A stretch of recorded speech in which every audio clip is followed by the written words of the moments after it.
I was a monster. I was a monster then, and I was a monster when I took Brittanee Drexel's life. Next week will be 14 years since the disappearance of Brittanee Drexel. Tonight, for the first time since her killer went to prison, we now have communication from Raymond Moody. In January, Brittanee's mother filed a lawsuit against Moody for pain and suffering, among other things. ABC News 4 first broke the story last May that Ray Moody was first under arrest almost 1 year ago. And our investigative reporter Ann Emerson joins us now. Ann, what exactly is this new communication?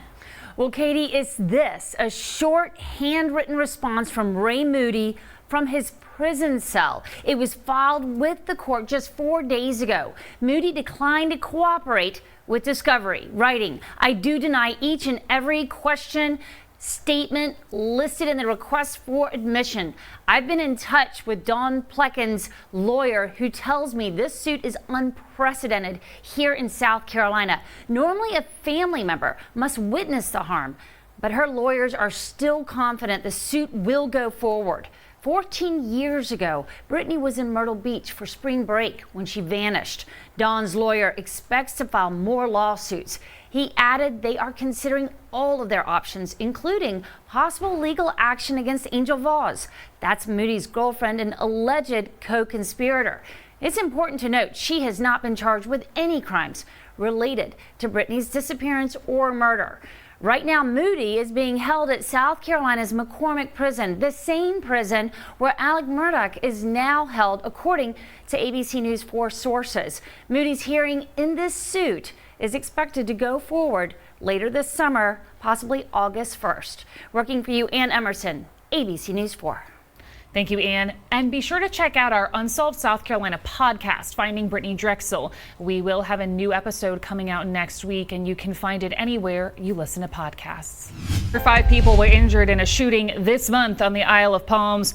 The city is working to create a safer beach for everyone. Our Tara Jabor tells us what the police chief recommended today and how some council members are reacting to the proposed improvements.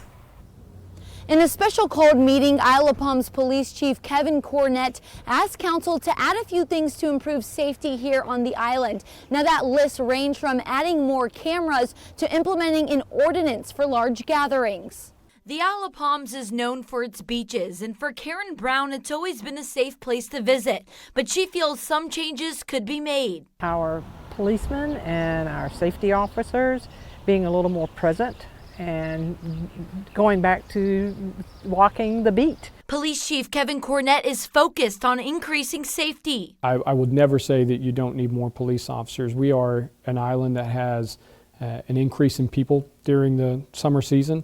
And sometimes we'll have 30,000 people on a holiday. We can have upward to 60,000 people on this island. His other recommendations include cameras around the island, license plate readers, a surveillance tower, and EMT certification for police officers. Crime is happening everywhere, and we want to be able to make sure that when it does happen, we can address it as quickly as possible and hold people accountable for committing the crimes that they do.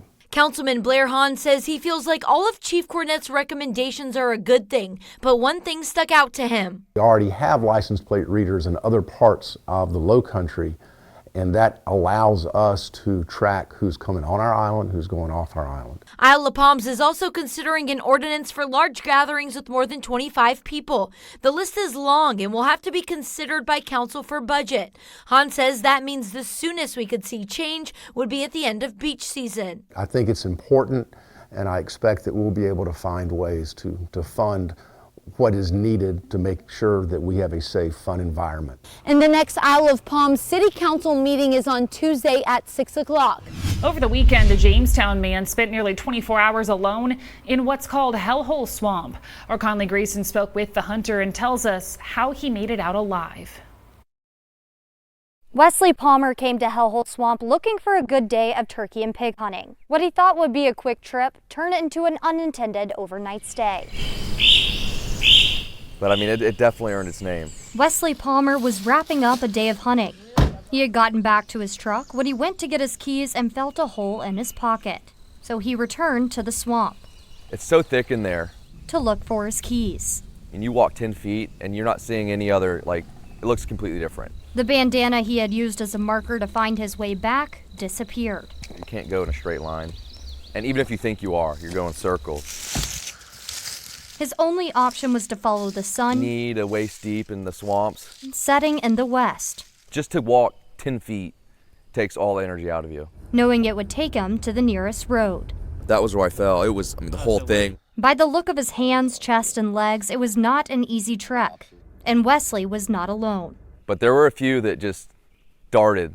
Those scared me. He's talking about copperheads, water moccasins, and king snakes. And when he got hungry, he gnawed on some swamp cabbage. You can cut it out, the root, and then inside of it's like a green onion. Worn out at 6 p.m., Wesley fell asleep in the swamp. Meanwhile, search crews were looking for him, but the brush was too thick. Once there was nothing on that thermal imaging, that my spirits just plummeted. And then my daughter and I, we couldn't drink a sip, we couldn't eat, we just were crying. We didn't want to say it to each other because we were just being very positive. When the sun came up, Wesley followed it and found a gravel road.